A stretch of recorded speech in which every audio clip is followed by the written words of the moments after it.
बिस्मिल्लाहिर्रहमानिर्रहीम। अस्सलाम वालेकुम नाज़रीन, आप यूट्यूब चैनल देख रहे हैं। मैं इमरान खान हूँ। सबसे पहले जो इमरान खान साहब का ट्वीट है, ये बड़े लंबे अरसे के बाद इतना तफसीली ट्वीट इमरान खान साहब का बाहर आया। और ये जो ट्वीट है, ये 3 ट्वीट्स के ऊपर उनकी पूरी तहरीर आई है, क्योंकि इमरान खान साहब की फैमिली वहाँ पर मौजूद थी, कुछ जर्नलिस्ट भी वहाँ मौजूद थे, वकला भी मौजूद थे, और एक समात है जो बड़ी लंबी चली है। अब उस समात में इमरान खान साहब ने जो जो बातें की, वो सारी फिर रिपोर्ट की गई उनके ट्विटर अकाउंट के ज़रिए से। इमरान खान साहब ने जो ट्वीट किया, ये बड़ा इंपॉर्टेंट है। इसमें बहुत सारी अहम चीज़ें हैं और कुछ अहम हदायत भी हैं जो इमरान खान साहब ने दी हैं, और ये उन्हें बड़े अरसे के बाद मौका मिला कि वो इतनी तफसील के साथ बात करें। रात गए ये ट्वीट जो है, ये मंजर आम पे आए। इसके 3 हिस्से हैं, क्योंकि एक मरतबा में इतनी लंबी तहरीर लिखी नहीं जा सकती ट्विटर पर। तो इमरान खान साहब ने क्या कहा, जरा ये गौर से सुनिएगा। इसमें आपको पूरा मंजरनामा नजर आ जाएगा कि इमरान खान साहब कहाँ लेकर जाना चाहते हैं तहरीक को, सिचुएशन को, और वो क्या देख रहे हैं इस वक्त, वो किस सिचुएशन में है। वो ये कहते हैं जी, कॉमनवेल्थ की 8 फरवरी के इलेक्शन पर जो रिपोर्ट लीक हुई है, उसने भी इंतखाबी धांधली का पोल खोल दिया कि कैसे बेशर्मी और डिटाई से हमारा मैंडेट चोरी किया गया। कॉमनवेल्थ के मुताबिक ये रिपोर्ट पहले ही सरकारी सतह पर हुकूमत पाकिस्तान को दे दी गई थी, मगर यहाँ सिकंदर सुल्तान राजा जैसे बेज़मीर लोग हैं जिन्होंने इंतखाबी चोरी की सहूलतकारी समेत उस पर पर्दा डालने में भी भरपूर किरदार अदा किया। पाकिस्तान में वोट चोरी का कानून सख्त है और ऐसा करने पर आर्टिकल 6 का निफाज होता है। याद रखें, गद्दारी का मुकदमा है ये, और गद्दारी की सज़ा पाकिस्तान के अंदर फिर वो आप जानते हैं, ये हाई ट्रीजन केस है, बड़ा केस है, आर्टिकल 6। लेकिन मुल्क में इस वक्त आसिम ला के सिवा सब कानून खत्म हो चुके हैं। यहाँ पर लियाकत चट्टा जैसे लोग काबिल तहसीन हैं जिन्होंने अपने ओहदे पर ज़मीर की आवाज़ को तरजीह दी। इस चोरी के बाद अवाम का कत्लेआम किया गया और 26वीं आईनी तरमीम की गई। इस तरमीम के खिलाफ भी जिन जजेस ने आवाज़ बुलंद की वो तारीफ के काबिल हैं। धांधली पर कायम हुकूमत को कानूनी तौर पर कबूल करने का वक्त अब ख़त्म हो चुका है, इसीलिए सेनेट और पार्लिमानी कमेटियों से इस्तीफे दे दिए गए हैं। अपने अरकान पार्लियामेंट को पैगाम देना चाहता हूं कि मुल्क में नाफिज आसिम लॉ से बिल्कुल ना घबराएं, ना ही जेल से घबराएं। एक फर्द वाहिद अपने इक़्तिदार की हवस को पूरा करने की खातिर आपको दबाना चाहता है। आप जितना इनसे डरेंगे, ये उतना ही आपको दबाएंगे। आप हक पर हैं और हक और सच इंसान को बहादुर बनाता है और हक की ही फतह होती है। ये जी पहला हिस्सा था, और इसमें आसिम मुनीर साहब को उन्होंने डायरेक्टली इमरान खान साहब ने रगड़ा दिया कि जनाब ये आपको डराते हैं, ये फर्द वाहिद है, ये अपने इक़्तिदार की हवस पूरी करना चाहता है, इस तरह इमरान खान साहब ने कहा, और ये आप सबको दबाना चाहता है। आप जितना डरेंगे ये उतना आपको दबाएगा, और आप हक पर हैं। हक और सच इंसान को बहादुर बनाता है और हक की ही फतह होती है। अब आ जाए इसका जो दूसरा हिस्सा ट्वीट का, उसमें इमरान खान साहब ने अब अफगानिस्तान, पाकिस्तान और ये जो अमन व अमान के और दहशतगर्दी के मामलात हैं, इनको एड्रेस किया है। अफगानों और कबायली अवाम के साथ भी 9 मई की तर्ज पर ही एक फॉल्स फ्लैग रचाया जा रहा है। जब से आसिम मुनीर को चार्ज मिला है, अफगानिस्तान के साथ ताल्लुकात जानबूझकर बिगाड़े जा रहे हैं और उन्हें मुसलसल पाकिस्तान से जंग शुरू करने पर उकसाया जा रहा है, ताकि मौजूदा अफगान हुकूमत की मुखालिफ लॉबी को खुश किया जा सके और मगरिब के सामने एक निजात दहिंदा बनने की कोशिश की जाए। सबसे पहले अफगान हुकूमत को संगीन धमकियां दी गई, फिर मजहबी, इखलाकी और पनागज़ीनों के आलमी हकूक़ की खिलाफ वर्जी करते हुए 3 नस्लों से पाकिस्तान में मुकीम अफगान भाइयों को धक्के देकर मुल्क से निकाला गया। उसके बाद अफगानिस्तान की सरजमीन पर हमले किए गए और अब ये कहकर दहशतगर्द आ गए हैं, कबायली इलाकों में ऑपरेशन लॉन्च कर दिए गए हैं। इन पॉलिसियों की वजह से हर जानिब हमारे ही लोग शहीद हो रहे हैं। पुलिस एहलकार, फौजी और आम बेगुनाह लोग जो शहीद हो रहे हैं, सब हमारे अपने हैं। इस तर्ज अमल से कभी अमन कायम नहीं होता। पायदार अमन हमेशा बातचीत से कायम होता है। अच्छा, यहाँ इमरान खान साहब ने एक बड़ा टेक्निकल नुक्ता उठाया। पाकिस्तान में तो दहशतगर्दी होती है ना, तो ये सारे लोग या जो भी टाउट हैं एस्टेब्लिशमेंट के या मौजूदा रजीम के जो सहूलतकार हैं या जो बेनिफिशरी है, वो सारे ये मिलिट्री एस्टेब्लिशमेंट के लोग, ये कुछ चंद लोग ही हैं, सारी फौज तो ऐसे नहीं सोचती। ये चंद लोग हैं, वो ये प्रोपेगेंडा करते हैं, बयानियां बनाते हैं कि देखो ना इमरान खान बात करता है अफगानिस्तान के हक में, देखो ना इमरान खान बात करता है बातचीत की, ये देखो ये कत्लेआम हो रहा है। इमरान खान साहब ने इसका तोड़ दिया कि ये कत्लेआम हो ही इसलिए रहा है कि आप बातचीत नहीं कर रहे। अल्टीमेटली आपको बातचीत करनी पड़ेगी, जितनी मर्जी आप लड़ाई करें। यूक्रेन और रशिया की लड़ाई को रिश्ता 3.5 साल से लगी हुई है। एक दिन आएगा वो बैठेंगे और बातचीत करेंगे, मसला हल हो जाएगा। ये मसले जो है वो टेबल पे ही हल होते हैं। ये मुमकिन नहीं है कि आप टेबल के बगैर मसला हल कर दें। आपको अफगानिस्तान फतह नहीं करना और उन्होंने पाकिस्तान फतह नहीं करना। तो इमरान खान साहब ने कहा कि जो पायदार अमन बातचीत से ही होता है। अब अफगानिस्तान और कबायली इलाकों में अमन के क़याम के लिए 3 फरीकों को साथ लेकर चलना नागुज़ीर है। सबसे पहले पाकिस्तान के कबायली इलाकों की अवाम, दूसरे अफगान हुकूमत और तीसरे अफगानिस्तान की अवाम। यानी जो कबायली लोग हैं उनको, जो अफगान लोग हैं उनको, और जो हुकूमत है अफगानिस्तान की उसको आपको लेना पड़ेगा ऑन बोर्ड। इन तीनों फ्रीकैन की मदद के बगैर कोई कामयाब ऑपरेशन या कोई पायदार हल नहीं हो सकता। खैबर पख्तूनख्वा में कुछ करने की कोशिश है, जो कुछ करने की कोशिश है वो सिर्फ तहरीक इंसाफ की हुकूमत को गैर मकबूल करने के लिए है। मिलिट्री ऑपरेशन से दहशतगर्दी मजीद बढ़ेगी और जब पुलिस इस बढ़ती हुई दहशतगर्दी को कंट्रोल करने में लगेगी तो गवर्नेंस और अमन व अमान का बेड़ा गर्क हो जाएगा। ऐसी ही पॉलिसी ANP के दौर में भी अपनाई गई थी। खैबर पख्तूनख्वा के तमाम MPAs, MNAs और सेनेटर्स वज़ीर आला के साथ बैठकर वहाँ के मसाइल का जल्द अज जल्द हल निकालें। खसूसी तौर पर जिन इलाकों में सैलाब आया है वहाँ अमन कायम रखने के लिए खसूसी इकदाम किए जाएँ। हमारे इत्तेहादी महमूद खान अचकज़ई की क़यादत में एक अमन वफद लेकर अफगानिस्तान जाए और वहाँ बातचीत से मसाइल का हल तलाश करें। अली बिन गंडापुर को वो कहता है जी कि मेरे पास पासपोर्ट ही नहीं है। वैसे कहानियाँ बहुत अजीब हैं गंडापुर साहब की। आज तक उन्होंने जो कहानियाँ सुनाई पाकिस्तान की तारीख में कोई सियासतदान ऐसी कहानियाँ नहीं सुना सका। कभी वो बेशुमार पहाड़ क्रॉस करके कई ज़िले पार कर जाते हैं और वो भी एक रात के पहर में कर जाते हैं, रातों रात। जो काम लोग सुपर फिट ह्यूमन बीइंग्स नहीं कर सकते वो गंडापुर साहब कर गए, और वो ह्यूमनली पॉसिबल ही नहीं है। बहुत ही अजीब काम किया उन्होंने। कभी इमरान खान कहते हैं डी चौक जाओ तो वो डी चौक ही नहीं जाते। कभी वो कफन पहन के निकलते हैं, लोगों को बोलते हैं कि मौत के मुंह में हमने जाना है, हमारे जनाजे पढ़ देना, फिर वहाँ पे लाशें छोड़ के खुद भाग जाते हैं। तो बहुत अजीब अजीब काम किए गंडापुर ने। फिर वो कहते हैं मैं 90 दिन के बाद सियासत छोड़ दूंगा अगर इमरान खान बाहर ना आया तो। अब ये बयान भी उनका 12 जुलाई का है। 12 अगस्त 12 सितंबर 2 महीने और 2 दिन तो गुजर गए और 2 महीने और तीसरा दिन अब जारी है। पीछे 27 दिन रह गए हैं। अब गंडापुर साहब वादे के मुताबिक क्या रिज़ाइन करेंगे, क्या वो सियासत छोड़ेंगे, ये एक सवाल तो है, लेकिन मैं अच्छी तरह जानता हूं कि नहीं छोड़ेंगे, क्योंकि उन्होंने बड़ी मुश्किल से जो है वो ये ओहदा हासिल किया है और इमरान खान साहब की बातें वो मान नहीं रहे और इसीलिए नहीं मान रहे। यानी वो कहते हैं मेरी इमरान खान से मुलाकात नहीं होने दी जाती। अंदाज़ा करें आप, क्या कोई वज़ीर आला इतना बेबस हो सकता है? कभी हमने तारीख में सोचा भी नहीं, सुना भी नहीं, लेकिन यहाँ पे हम देख रहे हैं बहुत अजीब अजीब चीज़ें हम देख रहे हैं। जी मेरा पासपोर्ट नहीं है मेरे पास, ये भी बहुत अजीब चीज़ है। जी मैं अफगानिस्तान नहीं जा सकता। तो इमरान खान साहब ने कहा अचकज़ई साहब को भेजें, लेकिन अचकज़ई साहब जो हैं वो जो अफगानिस्तान में तालिबान हुकूमत है उसके वो इतने हामी नहीं है। लेकिन यह कि अगर तालिबान और अचकज़ई साहब चाहें तो वो बैठकर बात कर सकते हैं। जो तालिबान के मुखालिफ फोर्सेस थी अफगानिस्तान में, गालिबन उनके साथ ज़्यादा बेहतर ताल्लुकात पाकिस्तान के अंदर जो अचकज़ई साहब हैं या इस तरह के जो दीगर लोग हैं उनके अच्छे ताल्लुकात रहे हैं, जैसे ANP है, बाकी जमातें हैं।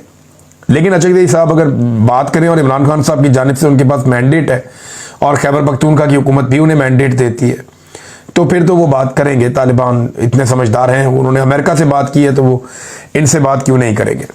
इमरान खान साहब ने अपने केसेस के बारे में कुछ बताया। वो ये कहते हैं कि अडियाला में मेरा नाम नेहाद ट्रायल कोई जज नहीं, एक ISI का कर्नल चलवा रहा है जो आर्मी चीफ आसिम मुनीर से हदायत लेता है। ये सिविल नहीं मिलिट्री ट्रायल है। पाकिस्तान में इस वक्त जो भी हो रहा है आसिम लॉ के तहत हो रहा है और मुसलसल आइन और कानून की धज्जियां उड़ाई जा रही हैं। मुझ पर 300 से ज़ायद बेबुनियाद मुकदमा दर्ज किए गए हैं जिनका मैं सामना कर रहा हूं और कोई डील किए बगैर अदालतों से इंसाफ लेकर ही बाहर आऊँगा। हमारी जमात पर हर तरह का जुल्म ढाया गया। अगर मेरिट पर फैसला किया जाए तो मैं और मेरी अहलिया आज ही रिहा हो जाएं। मेरे और मेरी अहलिया बुशरा बेगम के तमाम इंसानी हकूक़ पामाल हैं। हमें आम कैदियों वाली सहूलियात से भी महरूम रखा गया है। मेरी किताबें तक रोक ली जाती हैं। 8 माह में सिर्फ एक बार मेरी बच्चों से बात करवाई गई है। जजों की मेरे मुकदमात में कोई हैसियत नहीं, ना मेरे मुकदमात का ट्रायल जज आज़ादाना तौर पर कर सकते हैं, बल्कि एक कर्नल जो कहता है वही फैसला करते हैं। वो कर्नल आसिम मुनीर के अहकामात पर चलता है। अभी सिर्फ ये पैराग्राफ में 4-5 दफ़ा आसिम मुनीर का नाम आ गया। 10 दफ़ा से ज़्यादा शायद इमरान खान साहब ने आसिम मुनीर साहब का नाम लिया है इन ट्वीट्स के अंदर। फैमिली गई थी ना अंदर, कोई और गया हुआ था तो कभी बाहर ही ना आता नाम। मैं अपनी तमाम पार्टी को कहता हूँ कि आप सब मुत्तहिद रहें, जुल्म का निज़ाम ज़्यादा देर कायम नहीं रहेगा। आप सबके लिए लाजिम है कि मेरी ट्वीट को रीट्वीट करें ताकि मेरे पैगाम पर इत्तेहाद कायम रहे। खैबर पख्तूनख्वा में, अच्छा ये ट्वीट को रीट्वीट करने का इमरान खान साहब ने कहा, चंद जो बड़े मशहूर लोग हैं पाकिस्तान तहरीक इंसाफ के, उनका मैंने चेक किया।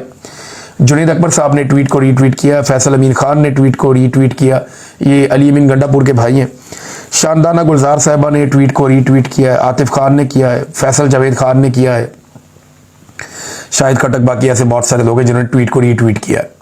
जिन्होंने नहीं किया उनमें सलमान अकरम राजा साहब हैं, बैरिस्टर गौर साहब हैं, शेर अफजल मरवत साहब इमरान खान साहब के अभी भी वफादार साथी होने के दावेदार हैं, उन्होंने भी नहीं किया। शहरयार अफरीदी साहब ने ट्वीट को रीट्वीट नहीं किया। अली मोहम्मद खान साहब है, दीगर बहुत सारे और लोग भी हैं, ये लंबी लिस्ट है जिन्होंने ट्वीट को रीट्वीट नहीं किया इमरान खान साहब की वाज़ेह हदायत के बावजूद। आखिर में इमरान खान साहब कहते हैं जी खैबर पख्तूनख्वा में एक ग्रैंड जलसे का ऐलान किया जाए जिसमें पूरे मुल्क से लोग शरीक हों और इस स्याह रात के खिलाफ खड़े हो जाएं।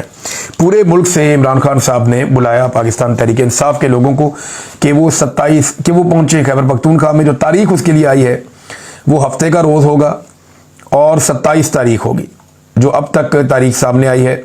पाकिस्तान तहरीक इंसाफ ने इसका ऐलान भी कर दिया है। जुनैद अकबर साहब ने इसको ट्वीट करके बताया कि कायद इमरान खान साहब के हुक्म पर 27 सितंबर को पेशावर में तारीखी जलसा होगा। गंडापुर साहब ने भी उसके लिए दरख्वास्त की है लोगों से कि आप आ जाएं, हमारे घर हमारे दरवाजे आपके लिए खुले हैं, पेशावर पहुंचे सारे, किसी किस्म की सख्ती या रुकावट नहीं होगी, सब लोग पेशावर में आए और एक बड़ा भरपूर जलसा करें। ये पाकिस्तान तहरीक इंसाफ के लिए एक बड़ा चैलेंज होगा ये जलसा, क्योंकि काफ़ी मायूसी फैलाने की कोशिश की गई है तहरीक इंसाफ में और लोगों को, अब मौजूदा जो क़यादत है लोगों को उनसे भी शिकवे हैं। ख़ास तौर पे जो गंडापुर साहब है उनकी मकबूलियत बहुत ज़्यादा कम हुई है। अगर वो किसी जलसे में किसी जगह पे मेहमान खुसूसी है या मेन उनकी एक तकरीर है तो उससे तो बात ख़राब होती है। हाँ ये है कि इमरान खान साहब की बहनें अगर वहाँ पे आए या उनकी वाइफ मौजूद होती बाहर बुशरा बीबी तो शायद सूरत हाल कुछ और होती, या अगर मुराद सईद वहाँ पे जलसे में आ जाते तो एकदम पूरा खैबर पख्तूनख्वा नहीं पूरा पाकिस्तान निकल कर आता है। इमरान खान साहब का उन्हें लोग वफादार साथी समझते हैं, लेकिन यहाँ अली अमीन गंडापुर साहब जो है अब वो मेरे ख्याल में क़यादत करेंगे इस जलसे की, तो अब काफ़ी जोर लगाना पड़ेगा। माजी से सूरत हाल कुछ मुख्तलिफ है, देखते हैं कि पाकिस्तान तहरीक इंसाफ इस जलसे को कितना कामयाब करती है। नाज़रीन एक और मेरे पास खबर है, ये इंपॉर्टेंट है। ईमान मज़ारी साहबा ने एक दरख्वास्त दी थी, आपको याद होगा मैंने आपको बताया भी था, और वो दरख्वास्त थी हरासमेंट कमेटी को उन्होंने दी थी कि मुझे अदालत में जो मेरे काम करने की जगह है वहाँ पे chief justice Islamabad high court जनाब सरफराज डोगर साहब ने मुझे हरास किया है। और उन्होंने कहा था ईमान मज़ारी के शौहर को मुखातिब होते हुए कि इसको समझा लो, मैंने पकड़ लिया ना तो ये एक तरह की धमकी थी। तो उन्होंने कहा जी मुझे हरास किया गया है, ये हरासमेंट है, मेरे काम करने की जगह पे मुझे हरास किया गया है और ये रवैया दुरुस्त नहीं है। उसके बाद उन्होंने एक दरख्वास्त दी, वो दरख्वास्त जो है वो चली गई जो हरासमेंट कमेटी है उसके पास, और जो हरासमेंट कमेटी है उसके पास जब दरख्वास्त गई तो हरासमेंट कमेटी ही तब्दील हो गई। ये जो था ना ये बड़ी ब्रेकिंग न्यूज़ है और आपको यहाँ से अंदाज़ा हो जाएगा कि पाकिस्तान का निज़ाम चल कैसे रहा है। हुआ ये था कि जुलाई में 17 जुलाई को सरफराज डोगर साहब ने एक काम किया था कि जस्टिस समन रफत इम्तियाज साहिबा को बनाया था कॉम्पिटेंट अथॉरिटी या सरबराह बनाया था इस्लामाबाद हरासमेंट कमेटी का। अब उन्होंने जो है वो इस कमेटी के अंदर सर्कुलर जारी कर दिया था और इस कमेटी में जस्टिस सरदार एजाज इसहाक खान, जस्टिस अरबाब मोहम्मद ताहिर और जस्टिस समन रफत इम्तियाज ये इसके अंदर शामिल थे। अब इस कमेटी के अंदर दरख्वास्त दे दी ईमान मज़ारी साहिबा ने, जो मौसूल भी हो गई। अब बजाय इसके कि ये कमेटी उस दरख्वास्त को सुनती और फैसला करती कि चीफ जस्टिस के खिलाफ क्या एक्शन लेना चाहिए, और उन्होंने एक खातून वकील को हरासमेंट उनकी की है। इसमें बहुत सारी खवातीन ने लिखा भी, सुप्रीम जुडिशल काउंसिल को भी लिखा गया, बहुत सारी जो खातून वकला हैं उन्होंने भी लेटर्स लिखे, जो बार काउंसिल हैं उन्होंने भी इसके ऊपर मजम्मत की कि ये रवैया बहुत ही बदकिस्मती है जिस तरह का रवैया सरफराज डोगर साहब ने रखा ईमान मज़ारी साहबा के साथ। अब हुआ ये कि अदालतें रात को भी काम करना शुरू हो गई। गुज़िश्ता रात गए इस्लामाबाद हाई कोर्ट में हरासमेंट कमेटी की सरबराह को तब्दील करने का नोटिफिकेशन जारी कर दिया गया। ये जनाब नोटिफिकेशन है, यानी जुलाई के अंदर उनको बनाया, 17 जुलाई को 2 महीने से पहले तब्दील कर दिया। यानी कोई और हरासमेंट का वो केस सुनती या कुछ भी होता तो वो काम चलता रहता, क्योंकि चीफ जस्टिस ने हरासमेंट की है अब उनका मामला आया तो साथ ही देखें ना, ताकतवर के लिए कानून कुछ और है, कमजोर के लिए कानून कुछ और है। जस्टिस याह्या अफरीदी साहब को आईने में जाकर देखना चाहिए कि उनकी नाक के नीचे चीफ जस्टिस इस्लामाबाद हाईकोर्ट क्या कर रहे हैं। यानी यहां पे ताकतवर के लिए कानून कुछ और है, कमजोर के लिए कानून कुछ और है। हैरासमेंट कमेटी बनाई गई, एक खातून जज को उसका सरबराह बनाया गया, काम चल रहा था। लेकिन जैसे ही एक बड़ी मछली उसके अंदर फंसी, जैसे ही एक ताकतवर उसके नरगे में आया, जैसे कि जस्टिस सरफराज जोगर, तो उस ताकतवर ने अपने इख्तियार को इस्तेमाल करते हुए वो खातून जज साहिबा को उस कमेटी से आउट कर दिया। और अब क्या किया, चीफ जस्टिस बड़ा मुसर्रत के साथ ये जनाब एक नोटिफिकेशन आ गया है, बल्कि इसका पहले तो ऐलान हो गया था, नोटिफिकेशन ये आ गया जनाब के जस्टिस सिमन रिफत की जगह पे जस्टिस इनाम अमीन मिनहास, ये 26वीं तरमीम वाले जज हैं। 26वीं आईनी तरमीम के बाद जिन जजों को लाया गया उनमें एक ये भी जज हैं जस्टिस इनाम अमीन मिनहास, उनको अब इस कमेटी के सरबराह बना दिया गया। जो पहले वाली खातून है जज, उन्हें फारिग कर दिया गया ताकि सरफराज जोगर साहब के लिए कोई मुश्किल पैदा ना हो। एक और इसमें खबर यह है कि केस लग गया है जी कोर्ट नंबर 1 में। कोर्ट नंबर 1 चीफ जस्टिस का ही होता है, सरफराज जोगर साहब का। और इसमें मारंग बलोच साहिबा का जो पटिशन है, उनका नाम ECL से निकालने के लिए वो इस अदालत में लगा है। और वकील कौन है, ईमान ज़ैनब हाजिर मज़ारी, यानी ये ईमान मज़ारी साहिबा ही अब ये केस जाके दोबारा चीफ जस्टिस की अदालत में आएंगी आज के दिन में। देखते हैं चीफ जस्टिस आज हरासा करते हैं या हरासा होते हैं या कोई नया मौक़िफ़ लेते हैं या क्या कहते हैं, कोई आइडिया नहीं है। लेकिन ये पाकिस्तान में रूल ऑफ लॉ की सिचुएशन है, ये पाकिस्तान में आइन की हालत है कि एक खातून को हरासा किया जाता है, वो बाद में बात ही नहीं कर सकती, उसके ऊपर इंसाफ ही नहीं ले सकती। नाज़रीन, फ्लड्स के मामले पे आ जाएं तो लगातार सूरत हाल वैसी है जूं की तूं है। बहुत ज़्यादा एक्टिविटीज़ करने की ज़रूरत है, हुकूमत को भी काम करने की ज़रूरत है, फलाही तंजीमों को भी काम करने की ज़रूरत है, मुखय्यर हजरात को लगातार आगे आने की ज़रूरत है। सबको मिलकर सैलाब मुतासरीन की लगातार मदद करनी पड़ेगी, अभी नहीं अगले चंद महीनों तक। और ये लगातार मदद करनी पड़ेगी, तभी जाकर काम बनेगा, वरना ये मुमकिन नहीं रहेगा। और अगर सब मिलके भी जोर लगाएंगे तो आप सबको नहीं संभाल सकते। ये डिजास्टर इतना बड़ा है। इंडिया की मिसाल आपके सामने है, उनकी तमाम सिविल सोसाइटी, उनके लोग, उनकी आबादियां, उनकी कम्युनिटी, उनकी गवर्नमेंट, वो सारे मिलकर काम कर रहे हैं और वो कोशिश कर रहे हैं कि जल्द अज जल्द लोगों का जो जिंदगियां हैं वो वापस ट्रैक पे आ जाएं। लेकिन अभी तक तो हमारा पानी नहीं निकला, अभी तक तो हमारे लोग अपने घरों को वापस नहीं जा पाए। तो सिचुएशन बहुत ख़राब है। आप सबसे गुजारिश है कि दिल खोल कर सैलाब मुतासरीन की मदद करें, आगे बढ़ें।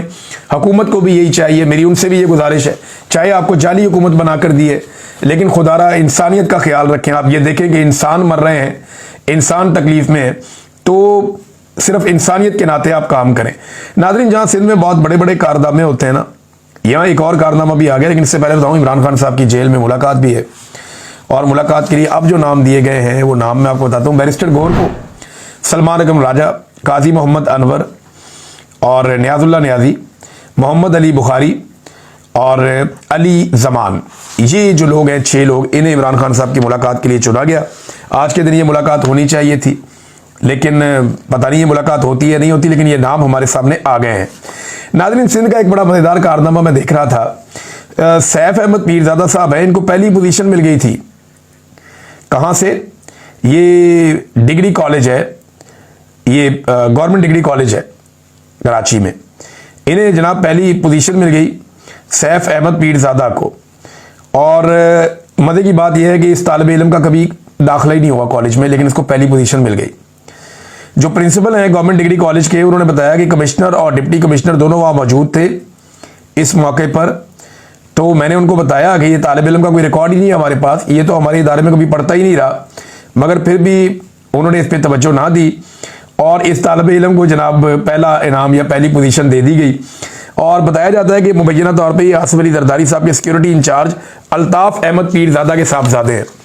ये है नाज़रीन पाकिस्तान में रूल ऑफ लॉ, पाकिस्तान में एजुकेशन का सिस्टम, और सिंध जो है वो एक के बाद एक रिकॉर्ड कायम करता है और हम देखते रहते हैं। अब तक के लिए इतना ही। अपना ख्याल रखिएगा, अपने इस चैनल का भी। अल्लाह हाफ़िज़।